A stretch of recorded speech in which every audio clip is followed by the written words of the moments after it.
Hello বন্ধুরা, কালকে আমি গেছিলাম একটা বিয়ে বাড়ি। দেখো কি কি খেয়েছি। প্রথমে ছিল চিজ বল, খুব সুন্দর খেতে ছিল। আমি এটা 2-3 বার নিয়ে খেয়েছি। পনির সাটে, পনিরটা আমার ভালো লাগে না, তাও টেস্ট করে দেখলাম না, ভালো ছিল। তারপরে খেলাম চিকেন কাবাব। চিকেন কাবাবটা খেতে খুবই সুন্দর ছিল। চলে গেলাম মেন কোর্সে নিয়েছি স্যালাড, তারপরে নিলাম বাটার নান, তারপরে নিলাম ডাল মাখানি, সাথে নিলাম একটু চিকেন রেজালা। চিকেন রেজালাটা দেখলাম ভালোই লাগছে, একটু বেশি করেই নিলাম, খেতে খুবই সুন্দর ছিল।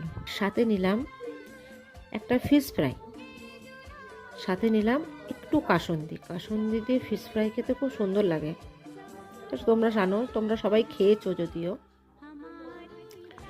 এইগুলো খাওয়ার পরে চলে গেলাম, নিলাম অল্প ভাত, মটন। কিন্তু ফিশ ফ্রাইটা আমার এতটাই ভালো লেগেছে যে ফিশ ফ্রাইটা আগে খেলাম। তারপরে মটন দিয়ে খেলাম কিছুটা ভাত, সাথে নিয়েছিলাম ভেটকি পাতুরি। কিন্তু যেহেতু এটা আমি আগে খেয়ে নিয়েছি তাই আপনাদের দেখানো হয়নি।